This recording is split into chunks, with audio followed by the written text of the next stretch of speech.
Karena sebagian kita di Indonesia ini yang nggak paham fikih sholat berjamaah. Ya, imamnya dorong-dorongan. Imam harus ditetapkan, nggak boleh dorong-dorongan. Imam ditetapkan oleh pengurus masjid. Kapan qomat? Ketika imam sudah maju. Jangan jamaah yang nyuruh, qomat. Ini ada acara nih, nggak bisa. Imam yang punya hak kapan boleh qomat, kapan tidak qomat. Kalau qomat masih sedikit, kata imam, bentar. Imam yang punya hak.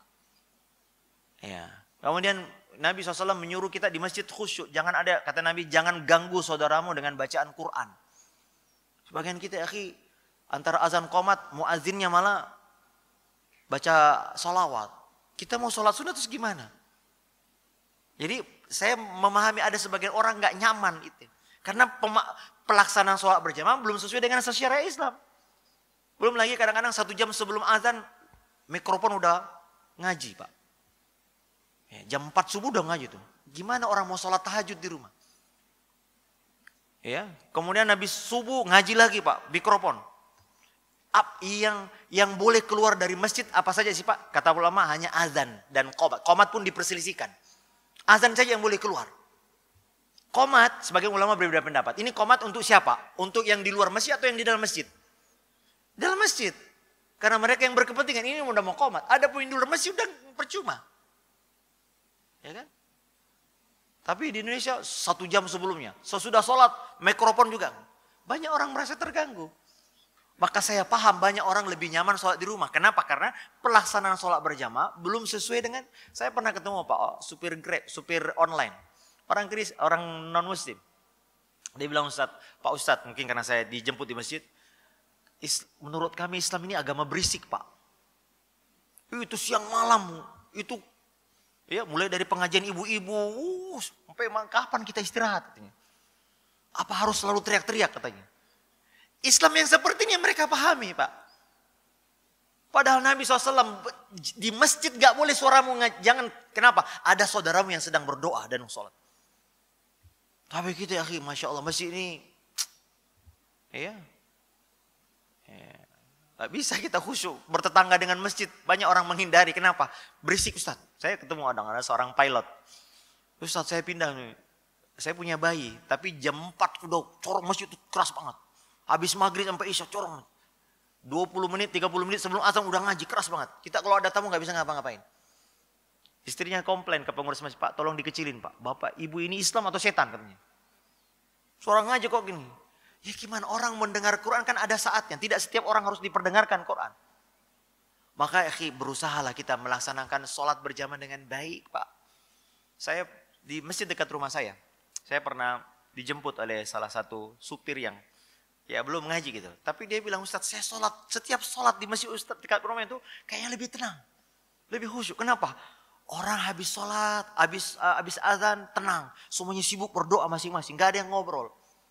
Terus sholatnya rapat, nyaman. Bacaan imamnya, Masya Allah, kayak Ustaz kita tadi, enak, nikmat. Gak terlalu lama, juga gak terlalu cepat. Nah yang begini, itu fitrahnya orang awam nih. Orang awam dia, Pak, supir. Nah ini ada orang sholatnya cepat, Pak. Kadang-kadang kita, Pak, sholat berjamaah cepat. Tapi zikirnya lama. Doanya panjang. Ini salah kaprah. Harusnya ketika sholatlah kita sungguh-sungguh berdoa. Adapun selesai sholat ya silakan ya. Ada yang mau mungkin punya hajat mau pulang. Tapi kadang-kadang kita nggak enak pulang karena imamnya zikir. Dianggap kalau pulang dianggap wah ini orang munafik nih. Orang-orang belum selesai.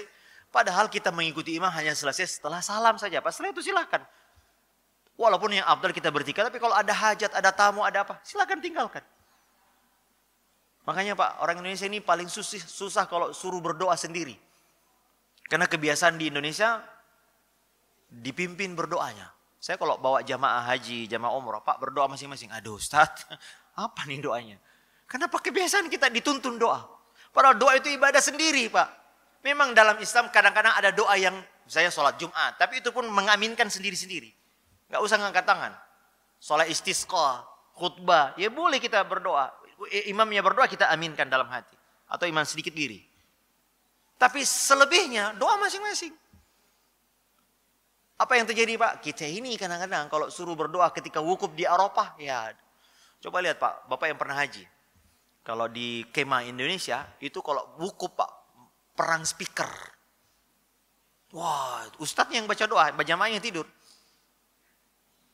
Adapun kita seharusnya yang Pak, sebetulnya adalah khusyuk sendiri berdoa. Itu yang baik. Maka banyak orang awam Pak ketika masuk masjid ngeper masuk, ini apaan? Tapi lihat fitrahnya orang ini Pak, orang kayak ada tatonya. Masuk, kok kayaknya lebih enak ya sholat itu. Kalau dia jemput saya itu senang sholat ini. Masjidnya bersih, tenang, nggak ada suara, anak-anaknya kita juga rapikan. Ini membuat orang ini. Tapi kalau orang yang nggak tahu agama masuk masjid, ini suara berisik, ini orang ini, ya jelas Pak. Saya lebih nyaman di rumah, saya paham. Tapi itu juga keliru.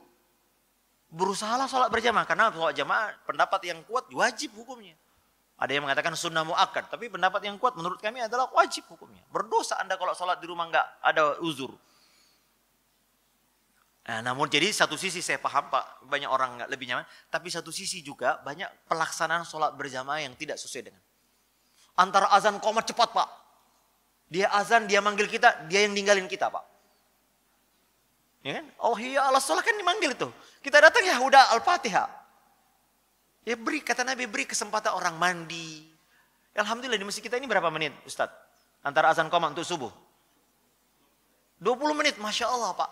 Apalagi yang tinggal di atas. Ya, Masya Allah enak, nikmat. Kita datang udah selesai. Jadi orang malas sholat berjamaah. Mungkin ada orang yang punya toko, harus tutup dulu, ini dulu, baru kemudian. Kan yang memanggil kita soalnya azan Pak.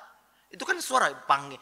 Kasih waktu orang mungkin tutup toko dulu, berwudu dulu, jalan kaki dulu. Kira-kira 15 menit, udah baru kita qomat. Tapi azan qomat, dia sholat sunnah sendiri, langsung qomat sendiri.